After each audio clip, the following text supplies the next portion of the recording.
ورحمة الله وبركاته.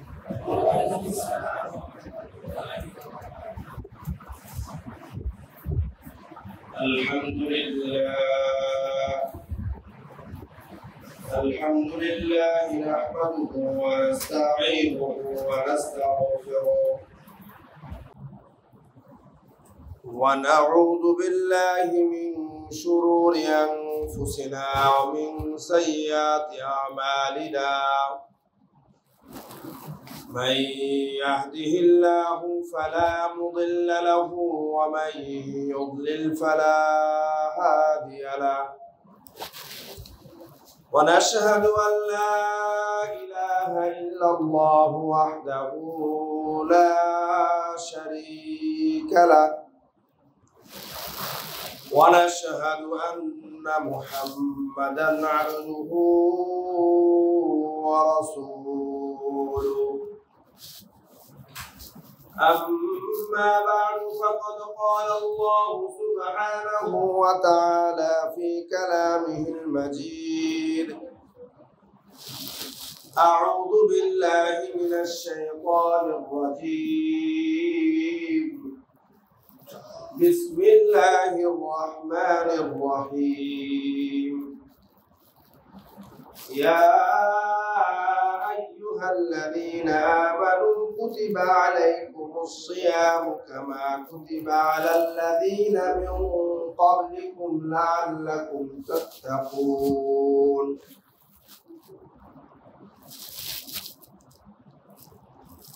وقد جاء في الحديث عن جابر رضي الله تعالى عنه قال رسول الله صلى الله عليه وسلم الصوم جنة يستجن بها العبد من النار صدق الله العلي العظيم وصدق رسوله النبي الكريم ونحن على ذلك من الشاهدين والشاكرين والحمد لله رب العالمين الحمد لله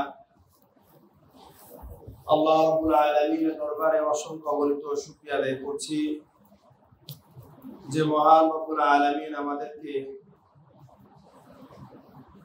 রমজানুল মুবারকের প্রথম জুমায় সালাতুল জুমা আদায়ের উদ্দেশ্যে যথাসময়ে মসজিদে এসে উপস্থিত হওয়ার তৌফিক দান করেছেন। এজন্য কালিমাতুশ শুকর আদায় করে বলি আলহামদুলিল্লাহ। রমজানুল মুবারকের আগমনের অপেক্ষায় থাকে প্রত্যেক মুমিন বান্দা।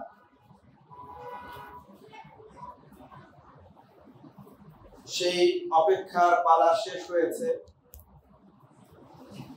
একে একে 3টি রমজান অতিবাহিত হয়েছে। আজকে চতুর্থ রমজান। রমজানুল মুবারকের আগমনে মুমিন মাত্রই আনন্দিত হয়, খুশিতে বাগবাগ হয়ে যায়। আবার কিছু মানুষ আছে যারা রমজানুল মুবারকের আগমনে কিছুটা বিরক্ত হবে।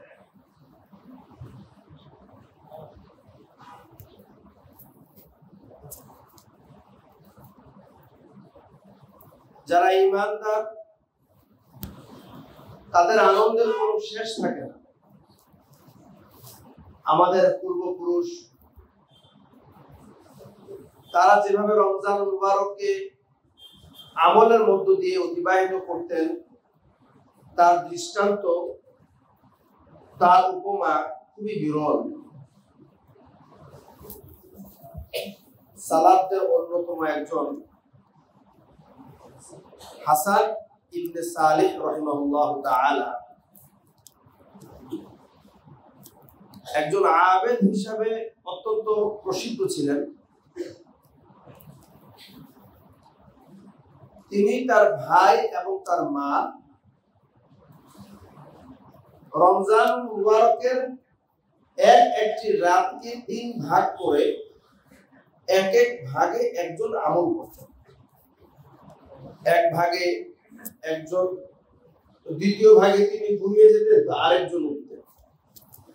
এইভাবে তারা অনেক দিন রমজানের রাতগুলো কাটানোর পরে এক সময় তার মা দুনিয়া থেকে বিদায় নিয়ে চলে যায়। এবার দুই ভাই পুরো রাতটাকে দুই ভাগে ভাগ করেছে। এক ভাগে এক ভাই আমল করে, তো আরেক ভাগে আরেক ভাই আমল। এক সময় এক ভাই মারা যায়, একজন থাকে, তো উনি ওনার জীবনের শেষ পর্যন্ত রমজানের প্রত্যেকটা রাতের সারাটা রাতই আমল।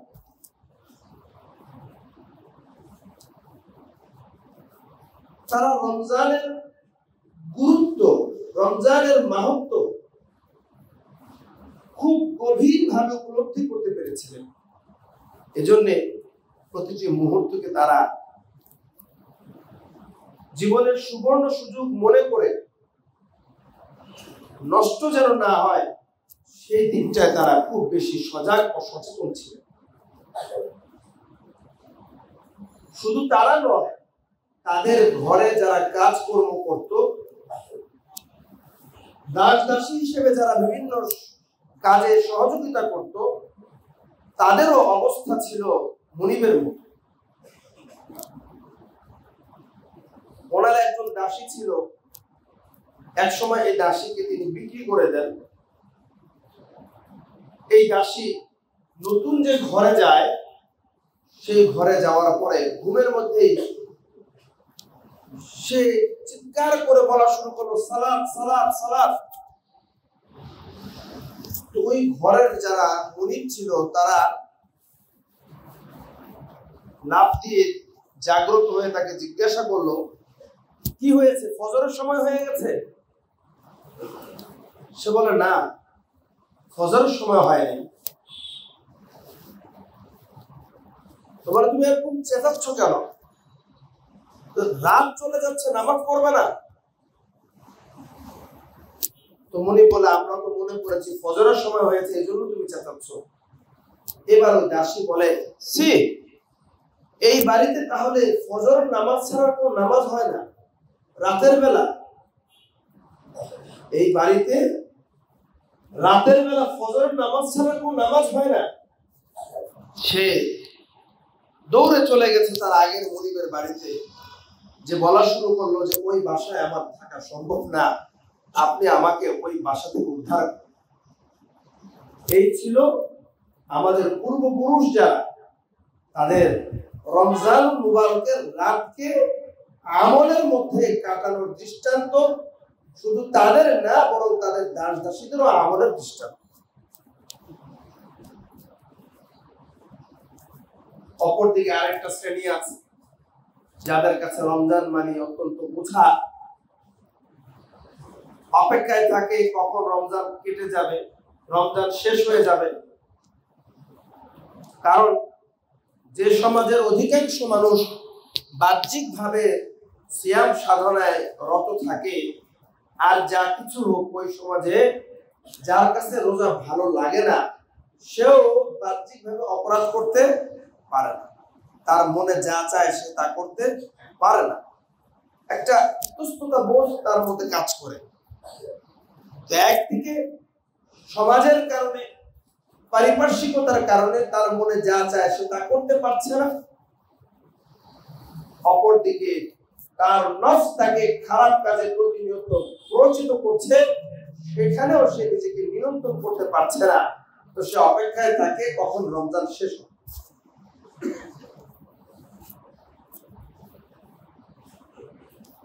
আল্লাহ রাব্বুল আলামিনের বড় দয়া, বড় করুণা, বড় অনুগ্রহ আমাদের উপরে, তিনি আমাদেরকে আরেকটি রমজান দান করেছেন।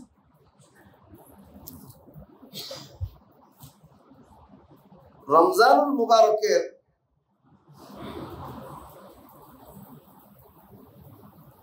বিভিন্ন অর্থ আমরা করে থাকি। আমাদের কাজের সাথে এই মাসের নামের সার্থকতা আমরা বের করার চেষ্টা করি। আজকে আমরা ভিন্ন আঙ্গিকে কয়েকটি অর্থ বা তার সার্থকতা নিয়ে আলোচনা করব। রমজান মুবারকের এই মাসটি একজন ঈমানদারের, একজন মুমিন বান্দার ঈমানের যে স্তর রয়েছে সেই স্তরটিকে সে নতুন ভাবে সংশোধন করতে পারে, এই স্তরটাকে সে এক অনন্য উচ্চতায় নিয়ে যেতে পারে। কিছু আমল আছে যে আমলগুলো বাহ্যিক, যা দেখা যায়, কিন্তু কিছু আমল আছে যা দেখা যায়। এজন্য আল্লাহ রাব্বুল আলামিন ইরশাদ করেন, যেটা রাসূলুল্লাহ সাল্লাল্লাহু আলাইহি ওয়াসাল্লাম আমাদেরকে বলেছেন,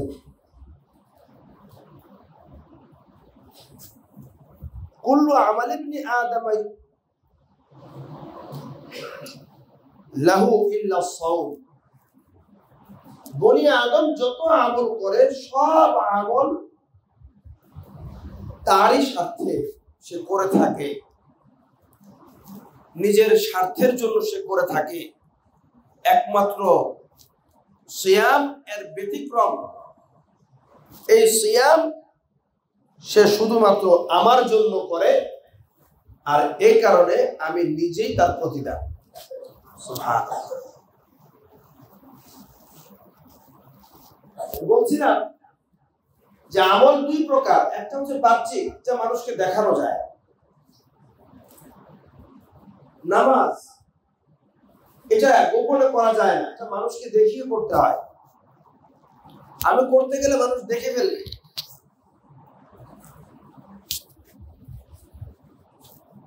হতে পারে এই নামাজের মাধ্যমে একজন মানুষ নিজেকে বড় নামাজি হিসাবে তুলে ধরার জন্য, সমাজে তার নিজের অবস্থান সুদৃঢ় করার জন্য হয়তো সামনের কাতারে সে নামাজ পড়তে পারে।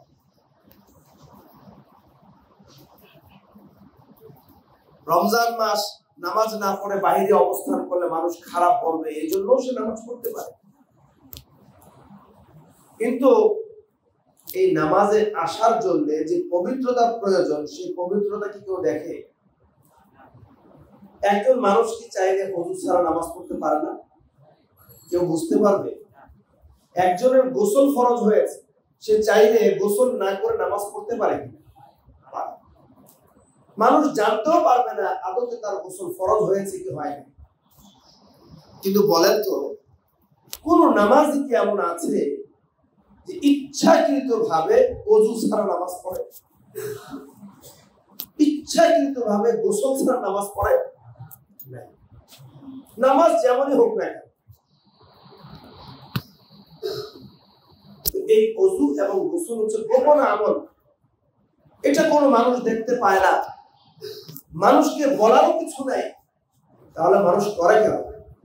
মানুষ করে এই কারণে যে সে বিশ্বাস করে নামাজ আমি আর কারোর জন্য নয়, একমাত্র এমন আল্লাহর ইবাদতের জন্য, এমন আল্লাহর সন্তুষ্টির জন্য আমি পড়ছি, যাকে আমি না দেখলেও তিনি আমাকে দেখেন। তেমনি ভাবে নামাজ সূরাতুল ফাতিহা আমরা তেলাওয়াত করি, তাশাহুদ তেলাওয়াত করি। যদি কেউ এগুলো ছাড়া আমরা নামাজ শেষ করে ফেলি, কেউ বলতে পারবে? কেউ বলতে পারবে? এমন একজন কে আছে যে ইচ্ছাকৃত ভাবে জানা সত্ত্বেও, পারা সত্ত্বেও সূরাতুল ফাতিহা, তাশাহুদ, তাসবিহাত আদায় করা ছাড়া নামাজ পড়ে? হয়তো কেউ পারে না, সেটা আলাদা। এই যে তাসবিহাতের আমলগুলো মানুষ নামাজের মধ্যে করে, এগুলো গোপন আমল। চাইলে সে এগুলো বাদ দিয়ে নামাজ পড়তে পারত, কিন্তু সে আল্লাহকে বিশ্বাস করে, আল্লাহর প্রশংসা করা সে তার নিজের কর্তব্য মনে করে।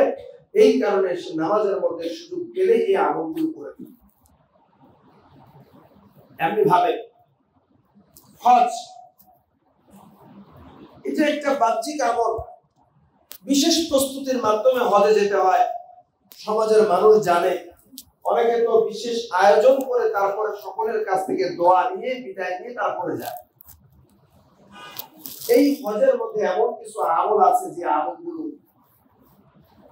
একান্তই আপনার দ্বারা হয়ে যেতে পারে, আপনি যদি সতর্ক না থাকেন তাহলে নিষিদ্ধ কাজগুলো আপনার দ্বারা প্রকাশ পেতে পারে।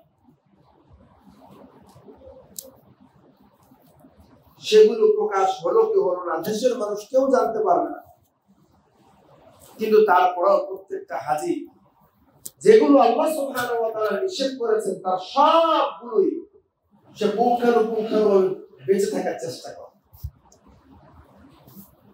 যেগুলো আল্লাহ রাব্বুল আলামিন করতে বলেছেন সবগুলো সে পুঙ্খানুপুঙ্খভাবে করার চেষ্টা করে। গোপন তেমনি রমজানুল মুবারকের সিয়াম সাধনা এটাও একটা গোপন আমল, এর পুরোটাই গোপন। চাইলেই আমি আপনি যখন তখন যা ইচ্ছা খেতে পারি, কিন্তু একমাত্র আল্লাহ সুবহানাহু ওয়া তাআলার অস্তিত্বকে আমি উপলব্ধি করে তার কাছ থেকে প্রতিদান পাওয়ার আশায় তাকে সন্তুষ্ট করার জন্য আমরা সারাদিন না খেয়ে থাকি। সুতরাং সিয়াম সাধনা শুধুমাত্র উপোস থাকা নয়, বান্দার সাথে আল্লাহ রাব্বুল আলামিনের গোপনে একটা সম্পর্ক চলতে থাকে।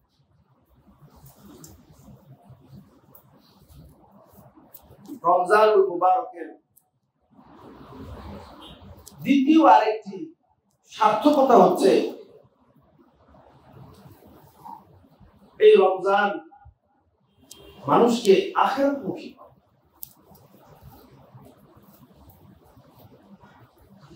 মানুষ এটা বিশ্বাস করে আল্লাহ সুবহানাহু ওয়া তাআলা আমাকে সকাল থেকে সন্ধ্যা পর্যন্ত পানাহার থেকে নিষেধ করেছেন, বিশেষ সম্পর্ক স্থাপন করতে নিষেধ করেছেন।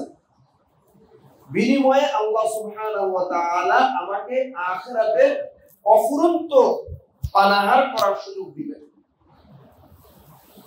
অফুরন্ত বিশেষ সম্পর্ক স্থাপনের সুযোগ দিবেন।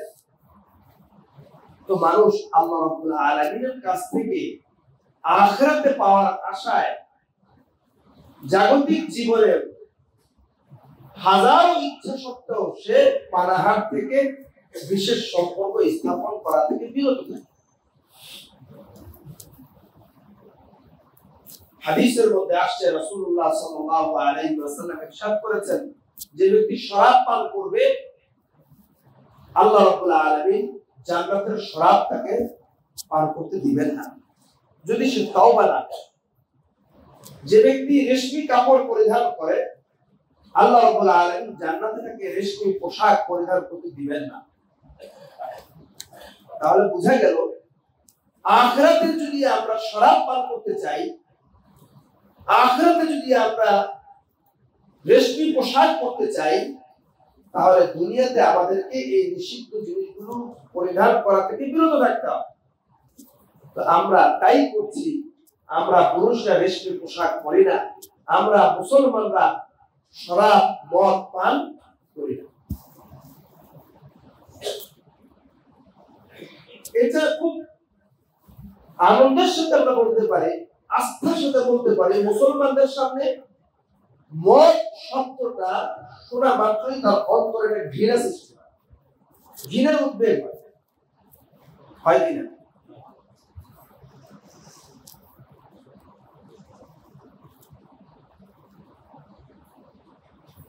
আল্লাহ রাব্বুল আলামিনের বিশেষ একটা দান আমাদের, কিন্তু আসলে মদ কি খারাপ?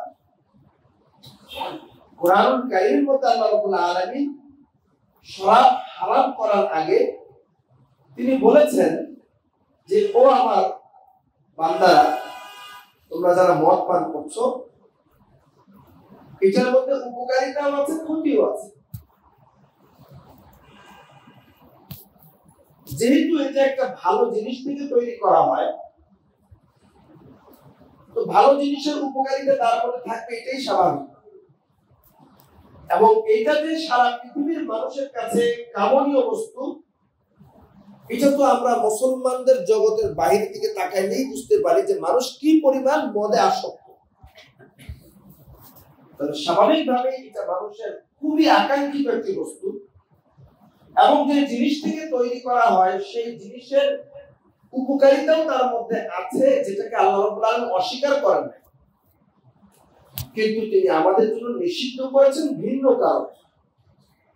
কারণ এটার যেই অপকারিতা আছে এটা এতটাই মারাত্মক যা মানুষকে ধ্বংস করে দেয়, মানুষের জগৎকে ধ্বংস করে দেয়, আখিরাতকে ধ্বংস করে দেয়। এই জন্য আল্লাহ হারাম ঘোষণা করেছে।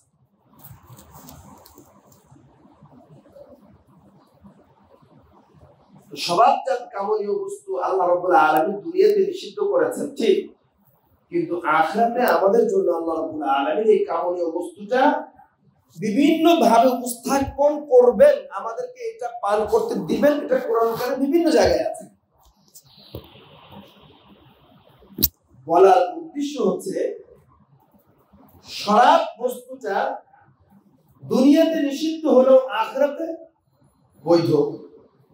শরাব বস্তুটা আল্লাহ রাব্বুল আলামিন আমাদের জন্য নিষিদ্ধ করেছেন ঠিক, কিন্তু আখিরাতে এটা হবে জান্নাতের বিশেষ খাবারের একটা। আমরা যারা দুনিয়াতে শরাব পান করা থেকে বিরত থাকছি, তো আল্লাহ রাব্বুল আলামিন আমাদেরকে জান্নাতের সেই কামনীয় বস্তু দান করবেন। ওই জায়গাটা থেকে আমরা দুনিয়াতে এরকম অনেক বস্তু আছে যেগুলো আল্লাহ তাআলা নিষেধ করেছেন, তো আমরা শুধুমাত্র এই জন্যই সেগুলো ব্যবহার করি না যেন আখিরাতে সেগুলো ভোগ করতে পারি। এজন্য রমজান মানুষকে আখিরাতমুখী করে। রমজানের আরেকটি সার্থকতা হচ্ছে রমজান প্রত্যেকটা মুমিন বান্দাকে আল্লাহ রাব্বুল আলামিনের একনিষ্ঠ গোলামে পরিণত করে।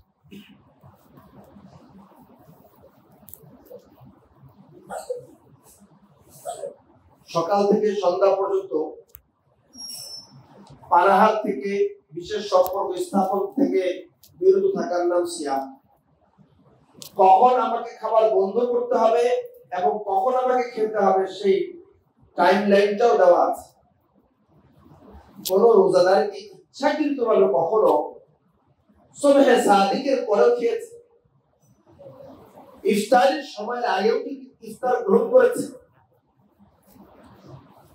একজন মানুষ যদি আল্লাহ রাব্বুল আলামিনের একনিষ্ঠ গোলাম না হয়, তাহলে এই যে একটা বিধান এর আগে খাওয়া যাবে না, এর পরে খাওয়া যাবে না, এটা কেন না? কেন না? বুঝে গেল সে নিজেকে তার মালিকের কাছে সত্যিকার অর্থে প্রকৃত একজন গোলাম হিসাবে, দাস হিসাবে উপস্থাপন করার জন্য তিনি যেই কথা যেভাবে করার জন্য বলেন তার বান্দাগুলো সেই কাজ সেভাবে করার চেষ্টা করে। এই যে অনুশীলনটা শুধুমাত্র রোজার মধ্যে আমরা করি, অনেক কাজের মধ্যে আমরা আবার করিও না। একটু চিন্তা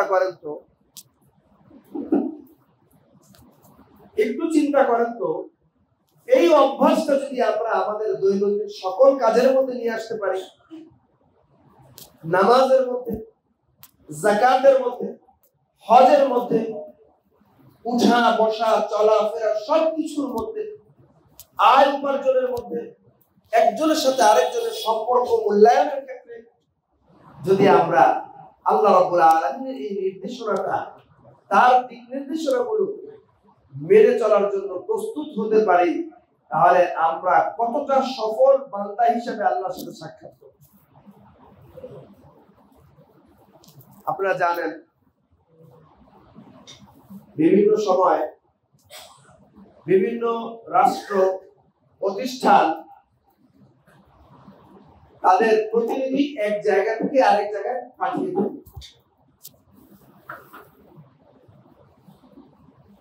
তো একজন প্রতিনিধি যে তার রাষ্ট্রের কাছে কিংবা তার প্রতিষ্ঠানের কাছে দায়বদ্ধ, অনুগত, যে যতটা অনুগত হবে সে ততটাই সাধ্যমতো চেষ্টা করবে ওই প্রতিষ্ঠানের ওই রাষ্ট্রের দায়িত্ব পালন করে সফলতার সাথে ফিরে আসার।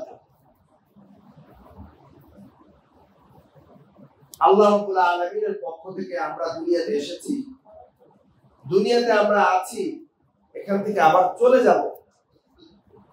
যদি আমাদের চলে যাওয়াটা ঠিক সেইভাবে হয় যেভাবে আল্লাহ সুবহানাহু ওয়া তাআলা আমাদেরকে করার জন্য বলেছেন, তাহলে আমরা কতটা সফলতা নিয়ে আল্লাহর সাথে সাক্ষাৎ করতে পারব। এই রমজান আমাদেরকে আল্লাহ রাব্বুল আলামিনের প্রকৃত বান্দা হওয়ার কাজে সহায়কের ভূমিকা পালন করে। 4 নাম্বার রমজানের সার্থকতা হচ্ছে রমজান মানুষকে পাপ কাজ থেকে বিরত রাখার ক্ষেত্রে যথেষ্ট সহায়তা করে। প্রতিটা মুহূর্ত যখন কোনো মানুষ আল্লাহ রাব্বুল আলামিনের উপস্থিতি অনুভব করে সে পানাহার থেকে বিরত থাকছে, অথচ তাকে কেউ দেখছে না, কিন্তু তারপরেও সে কোনো খাবার গ্রহণ করছে না, এই অনুভূতিটা গুনাহ করার কাজেও তাকে সহায়তা করে যে দেখো তুমি যে কাজটা করছো আর কেউ দেখুক বা না দেখুক, আল্লাহ তো দেখছে। তো তখন দেখা যায় তার মধ্যে সেই গুনাহ বা সেই পাপ করার প্রবণতা অনেকটা কমে যায়, সে তা থেকে বিরত থাকার চেষ্টা করে। আর এটাই হচ্ছে রমজান মুবারকের সিয়াম সাধনার অন্যতম উদ্দেশ্য,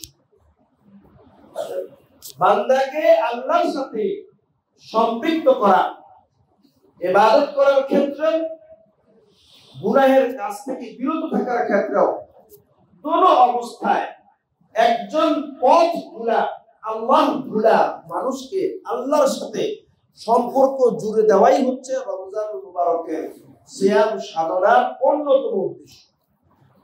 কোরআনুল কারীমের মধ্যে আল্লাহ রাব্বুল আলামিন ইরশাদ করেন, ইয়া আইয়ুহাল্লাযীনা আমানু কুতিবা আলাইকুমুস সিয়ামু কামা কুতিবা আলাল্লাযীনা মিন ক্বাবলিকুম লাআল্লাকুম তাত্তাকুন।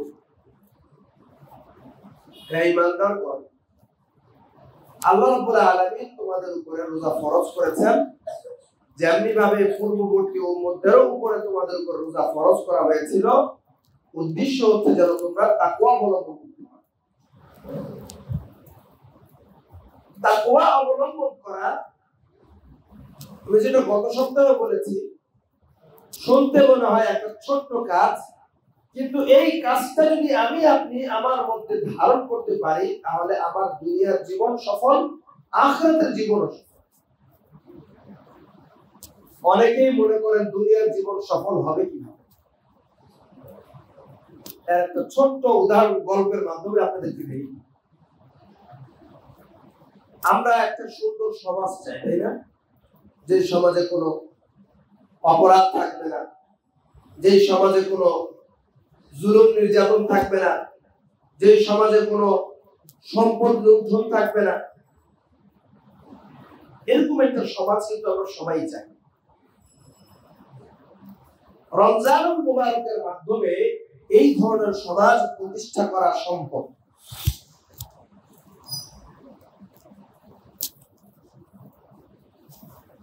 বলতে পারেন বললেই হলো, হ্যাঁ বললেই হলো, কারণ যেটা কল্পনায় সম্ভব মনে করা যায় সেটা বাস্তবেও সম্ভব। আগে তো কল্পনায় সম্ভব হতে হবে। তো যদি কল্পনায় কোনো জিনিস সম্ভব মনে হয় তাহলে এটার বাস্তবায়নও সম্ভব। একজন মুসলমান সে কোরিয়াতে গেছে, এইটার মেসেজ আমাকে আমাদের এক মুসলিম ভাই পাঠিয়েছেন গল্পটা।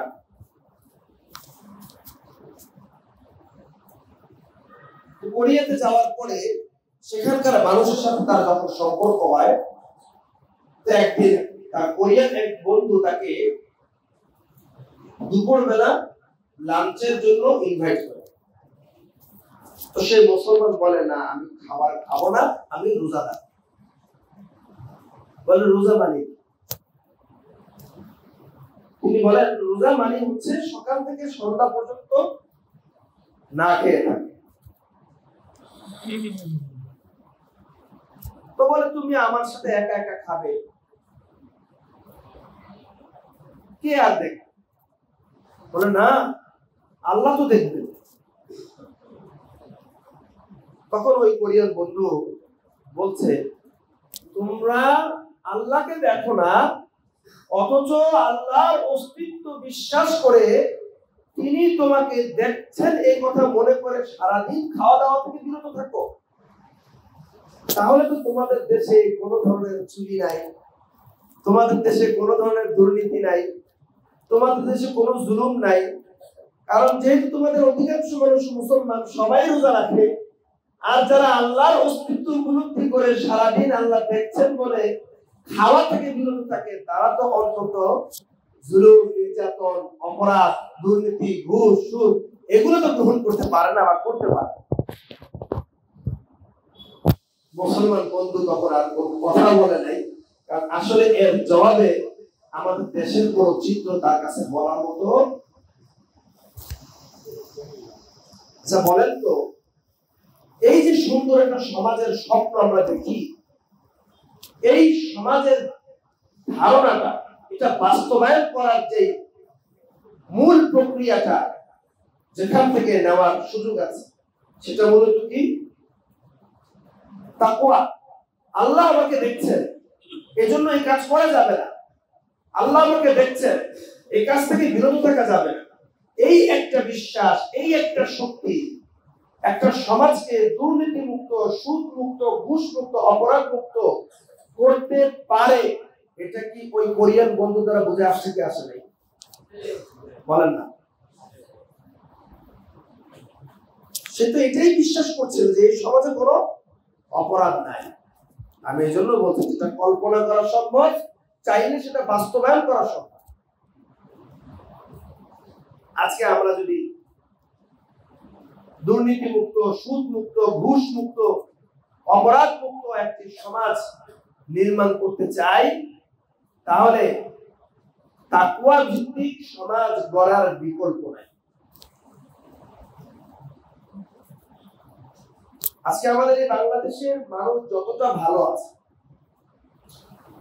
যতটুকু নিরাপত্তা, যতটুকু শৃঙ্খলা আমরা দেখছি, আমরা হয়তো এর পেছনে বড় একটা কারণ মনে করতে পারি রাষ্ট্রের সরকারের ভূমিকা, যে সরকারি আসে প্রশাসনের ভূমিকা, আমরা এটা মনে করি। কিন্তু এর চেয়েও আরো বেশি, এর চেয়েও আরো শক্ত ভূমিকা রাখছে এই দেশের 90% মুসলমানের আল্লাহর বিশ্বাস। এটা ভুলে গেলে চলবে না। এদেশের মানুষের সংখ্যা 20 কোটি। এই মানুষগুলোকে নিয়ন্ত্রণ করার জন্য কয়েকজন প্রশাসনের লোক আছে? কত লক্ষ? প্রশাসনের লোক কি 1 কোটি হবে? বলেন না। 1 কোটি হলে বলা যাবে যে 20 জনকে আপনি একা দেখাশোনা করবেন। আর একজন মানুষের পক্ষে কি 20 জনকে 24 ঘন্টা মনিটরিং করা সম্ভব? বলেন না। আমরা ধরলাম এই সমাজে কোন ধরনের আল্লাহর বিশ্বাস বলতে কিছু নাই। 1 কোটি প্রশাসনের লোক, প্রতি 20 জনের পিছনে একজন করে দায়িত্ব দেওয়া হলো। এই একজন মানুষ কি 20 জন মানুষকে গুনাহ থেকে বিরত রাখতে পারবে 24 ঘন্টা? তার মানে কি আমরা সারাদিন গুনাহ করি? আমরা সারাদিন অন্যায় কাজ করি? বলেন না, করি না। তাহলে আমরা কেন করি না? কথা একটাই, যে এই দেশের 90% মুসলমানের অন্তরে আল্লাহর বিশ্বাস থাকার কারণে মুসলমানরা নিষ্ঠুরকে গুনাহ থেকে বিরত থাকার চেষ্টা করে। আর এটা নাকি তাকওয়া। আমরা যতটুকুই আল্লাহকে বিশ্বাস করে গুনাহ থেকে বিরত থাকছি, তার সুফল যদি এত হয়, প্রত্যেকটা মানুষ যদি তার জায়গা থেকে পরিপূর্ণ মাত্রায় আল্লাহকে ভয় করে গুনাহ থেকে বিরত থাকতো, তাহলে এর সুফলটা কোন পর্যায়ে পৌঁছতো। সুতরাং শান্তিপূর্ণ সমাজ যদি আমাদেরকে নির্মাণ করতে হয়, সুখের সমাজ যদি আমাদেরকে নির্মাণ করতে হয়, তাহলে তাকওয়া ভিত্তিক সমাজ গড়ার কোনো বিকল্প নেই। আর এজন্য আমাকে আমার থেকেই প্রথম ভূমিকা রাখতে হবে, আমার থেকেই সিদ্ধান্ত নিতে হবে আমি কিভাবে চলবো, আমি আমার জীবনকে কিভাবে করব। সুতরাং রমজান মুবারক হচ্ছে এমন একটা মাস, যে মাস বান্দাকে আল্লাহর সাথে সম্পৃক্ত করে দেয়, আল্লাহর সাথে যুক্ত করে দেয়, এবং এই যুক্ত করার কাজে যেন গতি আসে, কোন যাতে করে বিলম্ব না হয়। এই জন্য আল্লাহ সুবহানাহু ওয়া তাআলা মানুষের উপরে তার রহমতকে অবারিত করার জন্য জান্নাতের সবগুলো দরজা খুলে দিয়েছে, জাহান্নামের সবগুলো দরজা বন্ধ করে দিয়েছে। এমনকি ওই যে বড় দুষ্টটা, ওকে ওর সাঙ্গ পাঙ্গ সহ সবগুলোকে শিকল দ্বারা বন্ধ করে রেখেছে। অনেকে আছে একটু মস্কারা করে এই হাদিসের এই অংশটা একটু অপব্যাখ্যা করে, বলে ওইটাকে যদি শিকল দিয়ে বেঁধেই রাখে তাহলে মানুষ এত দুষ্টামি করে কেন, মানুষ এত অপরাধ করে কেন? রমজান মাসে অপরাধ হয় না? হয় কিনা? মানুষ অপরাধ করে কিনা? গতকালকে থেকে আমি আমাদের সামাজিক জীবনে, আমাদের দৈনন্দিন জীবনে এমন কোন উদাহরণ আছে কিনা যে উদাহরণটা আমাদেরকে হাদিসের এই অংশটা বোঝার ক্ষেত্রে সহযোগিতা করবে, সেটা আমি ভাবছিলাম। তো কয়েকটা আমি পেয়েছি, আপনাদের সাথে শেয়ার করি, যদি আপনাদের বুঝে আসে তাহলে একটু ভালো। একটা চারকোনার বক্স, প্লাস্টিকের বক্স, কোনো ফাঁকা নেই, ভিতরে আপনি একটা ম্যাগনেট রাখেন, চুম্বক রাখেন, নির্দিষ্ট একটা দূরত্ব দিয়ে আপনি কিছু লৌহ বস্তু এক জায়গা থেকে আপনি আরেক জায়গায় নিক্ষেপ করেন, আঙ্গুল দিয়ে দূরে পাঠিয়ে দেন। দেখবেন 10টা লৌহ বস্তু যদি আপনি মারবেন, লোহার মার্বেল যদি এক জায়গা থেকে আরেক জায়গায় আপনি মারেন, তো যদি নির্দিষ্ট যে গতি, যেই রাস্তা, সেই রাস্তা দিয়ে 10টা মার্বেল যায়, তাহলে একটাও আর ওই প্লাস্টিকের বক্সের কাছে যাবে না, সবগুলো এক জায়গা থেকে আরেক জায়গায় চলে যাবে। কিন্তু একটা লোহার মার্বেল যদি চিন্তা করে সবাই যে পথে যায় আমি সেই পথে যাব না, আমি একটু দেখবো ওই বাক্সের মধ্যে কি আছে, আর এই জন্য সে সোজা না যে একটু ডান দিকে কাট করে, তাহলে ওই প্লাস্টিকের বক্সে আবদ্ধ থাকা চুম্বক ওই লোহার মার্বেলকে কি টেনে নিবে কিনা? বলেন, টেনে নিবে কিনা? টেনে নিবে। চুম্বক না বাক্সবন্দী, তাহলে লোহাকে কিভাবে টানলো? এবং এই লোহাকে যে টানলো, এটা থেকে চুম্বকের দোষ না ওই লোহার মার্বেলের দোষ? ও নিজে ইচ্ছা করেছে যে আমি একটু বাঁকা পথে যাব, আমি একটু শয়তানের পাশ দিয়ে যাব। আমাদের মধ্যে এরকম কিছু ভাই আছেন যারা চিন্তা করেন শয়তান যদি বন্দী থাকে তাহলে তো আমার আর কোনো পেরেশানি নেই, আমি আমার কাজ করি। সে ভালো হওয়ার চেষ্টা করে, সে নিজেকে ভালো বানানোর চেষ্টা করে না, সবাই যে রাস্তায় যায় তার বিপরীত রাস্তায় সে চলার চেষ্টা করে। তো দেখা যায় শয়তান ওই জেলখানায় থাকা অবস্থায়, শিকল বন্দী থাকা অবস্থায় তাকে ধাপ দিয়ে ধরে নিয়ে যায়। বুঝে আসছে উদাহরণটা? আচ্ছা, চিড়িয়াখানা যান না, সিংহকে খাঁচার মধ্যে আবদ্ধ করে রাখা আছে, মানুষকে কি ওই খাঁচার একবারে কাছে যেতে দেয় না? 5 থেকে 7 ফিট দূরে আরেকটা দেওয়াল বানানো আছে, ওই দেওয়ালের ওই পাশে যেন কেউ না যায়। তা আমরাও যারা চিড়িয়াখানাতে যাই ওই দেওয়ালের এই পাশ থেকেই দেখার চেষ্টা করি। বেশ কয়েক বছর আগে আপনারা ঘটনা শুনেছেন যে একজন ওই দেওয়াল টপকে খাঁচার কাছে চলে গেছে। খাঁচার কাছে যাওয়ার পরে কি হয়েছে বলতে পারেন না? ওই খাঁচার ভিতরে থাকা সিংহ তাকে আক্রমণ করে তাকে সেখানে মেরে ফেলেছে। সুতরাং সিংহ থেকে বাঁচার জন্য শুধু সে বন্দী থাকলে হবে না, আপনাকে নির্দিষ্ট দূরত্বে থাকতে হবে। আপনি যদি নির্দিষ্ট দূরত্বে না থাকেন, বরং মনে করেন ও তো খাঁচার মধ্যে আছে, ও আমাকে ক্ষতি করতে পারবে না, আপনি যাই তাকে সুরসুরি দেন, ও আপনাকে ধরবেই, ও আপনাকে গ্রাস করবেই, আপনাকে ছাড়বে না। এই জন্য রমজানুল মুবারকে আল্লাহ সুবহানাহু ওয়া তাআলা শয়তানকে বন্দী করেছেন ঠিক, কিন্তু সে ওই জায়গা থেকে মানুষের ক্ষতি করতে পারে। এই কারণে আমাদের উচিত তার থেকে নিরাপদ দূরত্ব বজায় চলা, তাহলে আমরা নিরাপদ থাকতে পারবো।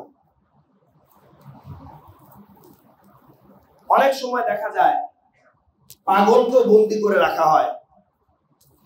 ওই পাগল খাঁচার ওই পারে থাকলেও সে চাইলে কি তার মলমূত্র খাঁচার এই পাশে যারা মুক্ত আছে তাদের গায়ে নিক্ষেপ করতে পারে না? পারে। সুতরাং শয়তান খাঁচায় বন্দী থাকলেও তার মলমূত্র প্রতিনিয়তই সে তার নির্দিষ্ট সীমানার মধ্যে যারা চলার চেষ্টা করছে তাদের উপরে ছিটিয়ে দিচ্ছে। এজন্য আমাদেরকে দূরে থাকতে হবে। আল্লাহ রাব্বুল আলামিন আল্লাহর কাছে নেওয়ার জন্য যথেষ্ট ব্যবস্থাপনা তৈরি করেছেন, সুযোগ তৈরি করে দিয়েছেন। আমাকে এখন সেই সুযোগগুলো কাজে লাগিয়ে আল্লাহমুখী হওয়ার জন্য চেষ্টা করতে হবে। দুই হাত তুলে আল্লাহর কাছে দোয়া করতে হবে, আল্লাহ আমরা শয়তানের কাছে ফিরে যেতে চাই না। আল্লাহ শয়তান যেন আমাদেরকে ছিনিয়ে নিতে না পারে, সেই জন্য আপনার কাছে সর্বাত্মক সহযোগিতা চাই। এইভাবে যদি আমরা রমজানুল মুবারকটাকে আমাদের আমলের মধ্য দিয়ে অতিবাহিত করতে পারি, তাহলে রমজানের যে সার্থকতাগুলো নিয়ে আজকে আলোচনা করলাম এগুলো আমরা প্রত্যেকে ধারণ করতে পারবো। আমাদের জীবন উন্নত থেকে উন্নত হবে, সুন্দর থেকে সুন্দর হবে, হবে দুনিয়ার জীবনও সুন্দর, আখিরাতও সুন্দর। আমি গত সপ্তাহে আপনাদেরকে বলেছিলাম রমজানুল মুবারকে আমরা কি আমল করব। এর মধ্যে একটা বলেছিলাম দিনের বেলা রোজা, রাতের বেলা তারাবির নামাজ, রাতে তাহাজ্জুদের নামাজ, ইফতার, সাহরি, কোরআন কারীমের তেলাওয়াত, এগুলো আমরা করব।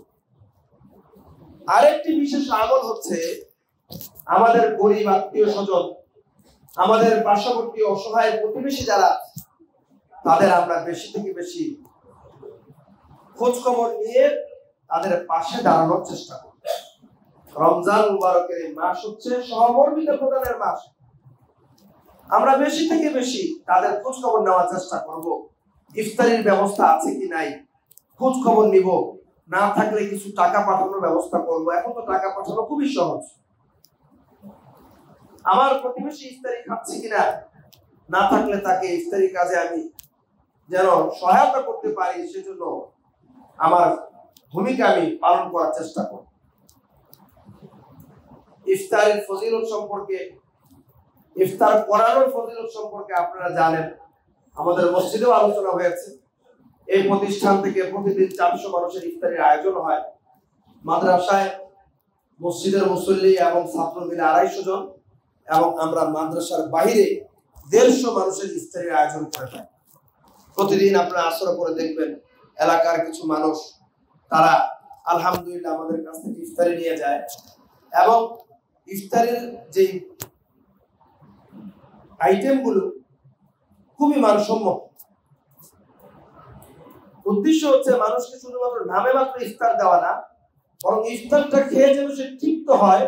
আর যারা এই ইফতারের আয়োজন করছে, যারা ব্যবস্থাপনায় অর্থ দিয়ে সহযোগিতা করছে, তাদের জন্য সেই তৃপ্তি সহকারে যেন দোয়া আসে, এই কারণে মানের ক্ষেত্রে আমরা কোনো ধরনের ছাড় আমরা দিই। 12 থেকে 13 প্রকারের ইফতারির আইটেম 8 থেকে 10 প্রকারের ফল দিয়ে সাধারণ মানুষ ইফতার করছে। আর এই কাজে আপনারা সহযোগিতা করছেন, আশা করি আপনারা আরো করবেন। রমজান মুবারকে আরো একটি উদ্যোগ নেওয়া হয়েছে আমাদের এই জামিয়ার। আজকে প্রায় প্রতিষ্ঠাকালীন সময় থেকে 13 বছর পার হয়ে 14 বছর চলছে। একে একে একতলা করে 7.5 তলা হলো। এরপরে শিক্ষা কার্যক্রম চলমান।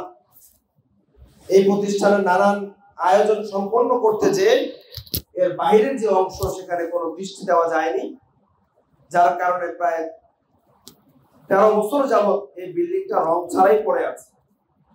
আপনাদের সাথে আলোচনা করেছিলাম গত 2 মাস আগে মাদ্রাসায় একটি প্রোগ্রাম হয়।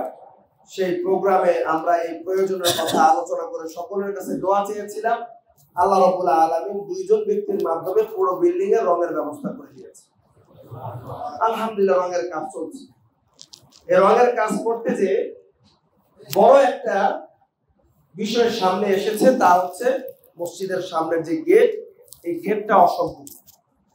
পুরা বিল্ডিং রং করা, কিন্তু মুখের গেটটাই এখনো তৈরি হলো না। তো বলা যায় যে সে রং করার পরেও সৌন্দর্যটা অসম্পূর্ণই থেকে যাবে। সেজন্য সিদ্ধান্ত নেওয়া হয় মসজিদের গেটের কাজে হাত দেওয়া। গতকালকে থেকে কাজ শুরু হয়েছে। যে কয়দিন কাজ চলবে সেই কয়দিন হয়তো বা আপনাদের একটু কষ্ট হবে। অনেককে হয়তো বা মসজিদের ওই উত্তর পাশ দক্ষিণ পাশ দিয়ে আসতে হবে, অথবা এদিক দিয়ে আসলেও কষ্ট করে আসতে হবে। যেহেতু এই কাজটা আগে শুরু করা যায়নি, টাকার ব্যবস্থা হওয়ার পরেই কাজ শুরু করা হয়েছে এবং সামনে বর্ষা চলে আসবে, এই জন্য রঙের কাজ বিলম্ব করার সুযোগ নেই। আবার রঙের কাজ শেষ হওয়ার আগে গেট না করলে রঙের কাজটাও অসম্পূর্ণ থেকে যাবে। এই কারণে কষ্ট হলেও রমজান মাসে এই কাজটাতে হাত দেওয়া হয়েছে। যেহেতু রমজান মুবারক দানের মাস, আপনারা যদি সকলে মুক্ত হস্তে মসজিদের গেটের কাজে অংশগ্রহণ করেন, তাহলে এই কাজটা সম্পন্ন হতে বেশি দেরি লাগবে না।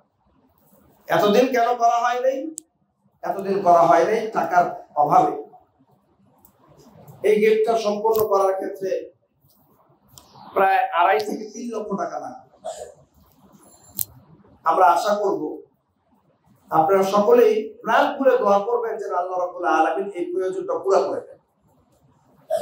2 নম্বর হচ্ছে, আপনারা যারা এখানে আছেন, অনেকের পক্ষে সম্ভব একাই এই গেটের সকল অর্থ দিয়ে দেওয়া। যদি এরকম কারো সুযোগ থাকে, অথবা পুরোটা না হোক অর্ধেক দেওয়ার সুযোগ থাকে, আমরা তাদের জন্য প্রাণ খুলে দোয়া করব। আপনারা আমাদের সাথে যোগাযোগ করবেন, ইনশাআল্লাহ আপনাদের এই অর্থে এই গেট হবে। যতকাল এই গেট থাকবে, এই গেট দিয়ে মানুষ আসা যাওয়া করবে, আপনার নাম আল্লাহ রাব্বুল আলামিনের কাছে সম্মানের সাথেই উল্লেখিত হবে। গেট একটা গুরুত্বপূর্ণ জিনিস।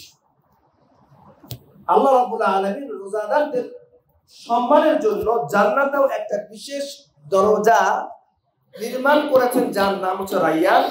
হাদিসের মধ্যে আসছে এই দরজা দিয়ে রোজাদার ছাড়া আর কেউ প্রবেশ করতে পারবে না। সুতরাং এটা সাধারণ বিষয় না, এটা অনেক বড় ব্যাপার। এমনি ভাবে মসজিদের এই গেটে সম্পৃক্ত থাকা, এটাও বড় সৌভাগ্যের ব্যাপার। আমি আশা করব আপনারা সবাই এই দিকে বিশেষভাবে খেয়াল রাখবেন। হাদিসের মধ্যে আসছে রাসূলুল্লাহ সাল্লাল্লাহু আলাইহি ওয়াসাল্লাম ইরশাদ করেছেন, এই হাদিসটা আমি ইতিপূর্বে গভীরভাবে কখনো দেখি নাই। আজকে আমি হঠাৎ আমার সামনে চলে আসছে এবং এই হাদিসটা আমি দেখলাম যে আর যা কিছু হোক আমাদের নিজেদেরই প্রয়োজন। সাধারণত দানের কথা যখন আলোচনা হয় তখন আমরা অন্যের প্রয়োজনীয়তার কথা আলোচনা করি, যে ভাই আপনি তাকে দান করলে সে খুশি হবে, সে উপকৃত হবে। কিন্তু এই হাদিসটার মধ্যে এমন 2-1টা শব্দ এসেছে যেটা আমাদেরই প্রয়োজন। রাসূলুল্লাহ সাল্লাল্লাহু আলাইহি ওয়াসাল্লাম ইরশাদ করেন, হাদিসটি উকবা ইবনে আমির রাদিয়াল্লাহু তাআলা আনহু থেকে বর্ণিত, মুসনাদ আহমদের মধ্যে এসেছে 17333 নম্বর হাদিস। তিনি বলেন, কুল্লু মরিইন ফি জিল্লি সাদাকাতিহি হাত্তা ইউসলা বাইনান নাস। কিয়ামতের ময়দানে যতক্ষণ পর্যন্ত মানুষের বিচার কার্য সমাপ্ত না হবে ততক্ষণ পর্যন্ত প্রত্যেকটা মানুষ সে তার দান করা ছায়ার নিচে থাকবে। অর্থাৎ দুনিয়াতে যে যতটুকু দান করবে তার ছায়াটা ততটুকু লম্বা হবে। এখন আমার কতটুকু ছায়ার প্রয়োজন, আমার কতটুকু আরামের প্রয়োজন, সেটা এখন আমাকেই সিদ্ধান্ত নিতে হবে। আমি যদি চাই একটা মনোরম পরিবেশে আমি থাকব, আমি যদি চাই সূর্যের কোনো তাপ যেন কিয়ামতের ময়দানে আমাকে ক্ষতি করতে না পারে, আমি এই জন্য আমার এই ছায়াটাকে দীর্ঘায়িত করব, তাহলে আমাকে সেভাবেই দানের ক্ষেত্রে এগিয়ে আসতে হবে। আমার নিজের জন্য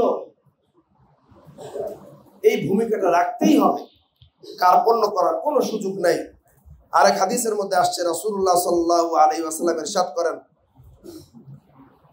প্রত্যেক দিন আল্লাহ রাব্বুল আলামিন দুইজন ফেরেশতাকে নিযুক্ত করেন। তারা প্রতিদিন এই পৃথিবীর মানুষের কাছে এসে মানুষকে পর্যবেক্ষণ করতে থাকে আর আল্লাহর কাছে বলতে থাকে, আল্লাহ, যারা দান করেছে আপনি তাদেরকে এই দানের বিপরীতে বিপুল পরিমাণে দান করেন। অপরদিকে যারা দান থেকে বিরত থাকছে আপনি তাদেরকে ধ্বংস করেন। সুতরাং আমার আপনার যে সম্পদ, এই সম্পদের মধ্যে যদি প্রবৃত্তি আনতে চাই, প্রাচুর্যতা যদি আমি বাড়াতে চাই, ফেরেশতাদের দোয়া কবুল হয়, সেই দোয়া যদি আমরা আমাদের ভাগ্যে আনতে চাই, তাহলে দানের কোনো বিকল্প। রমজান মুবারক দানের মাস। রাসূলুল্লাহ সাল্লাল্লাহু আলাইহি ওয়াসাল্লামের কাছে যখন জিবরাইল আলাইহিস সালাম আসতেন রমজান মুবারকে, উনি দানের পরিমাণ ব্যাপক হারে বাড়িয়ে দিতেন।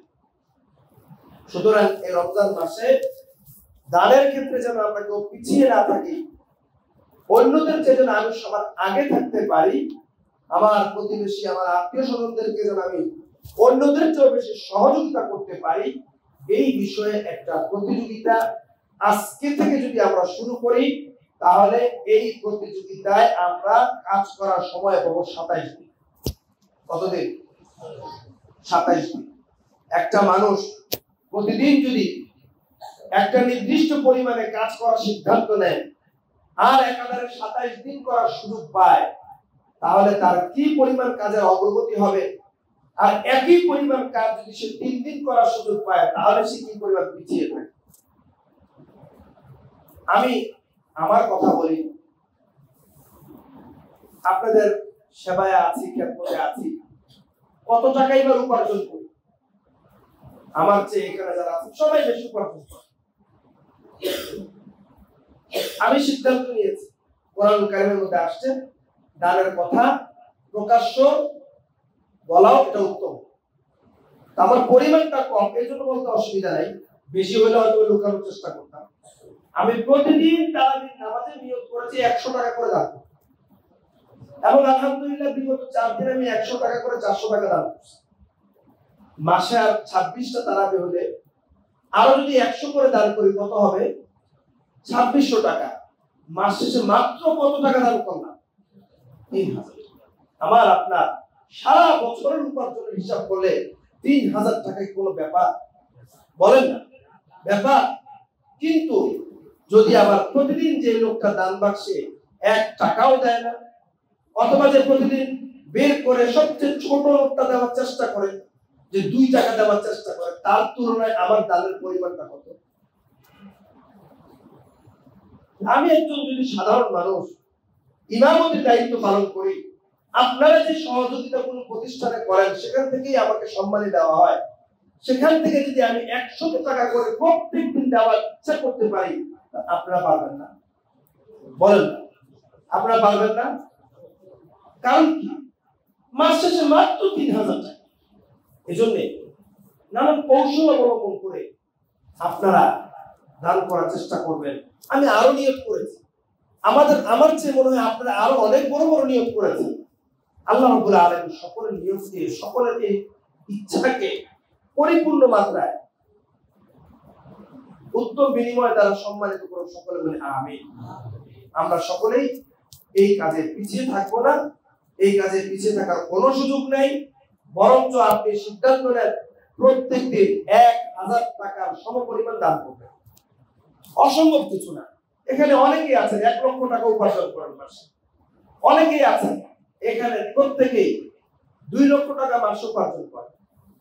আমি গত বছর, আপনারা কি রাগ করতেছেন, মনে কষ্ট পাচ্ছেন? খাওয়া দাওয়া তো নাই, ইবাদতের মাস। আমি গত বছর প্রত্যেক দিন গড়ে 1000 টাকা করে দান করছি। গত বছর।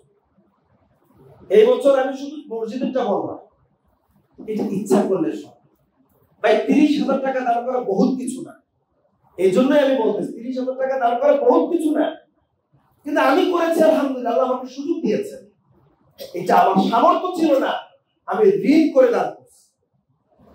আমার সামর্থ্য নাই, ইচ্ছা করেছি, আল্লাহ তৌফিক দিয়েছে। এবছরও এর চেয়ে বেশি ইচ্ছা আছে, কিন্তু কমও তো হতে পারে। আপনারা যদি সবাই এরকম নিয়ত করেন, আমার বিশ্বাস এখানে কতগুলো ফ্ল্যাটের মালিক আছে, আমাদের এখানে দান করতে হবে না, এটা উদ্দেশ্য না। আপনি দান করেন, আপনি দান করেন, আপনার ভাইকে দেন, বোনকে দেন, গরিব মানুষকে দেন, সমাজের মানুষকে দেন, দেন, দেওয়া থেকে বিরত থাকবেন। এটা হচ্ছে মূল উদ্দেশ্য। আল্লাহ রাব্বুল আলামিন আমাদের সকলকে আমল করার তৌফিক দান করুন। ওয়া আখিরু দাওয়ানা আলহামদুলিল্লাহ।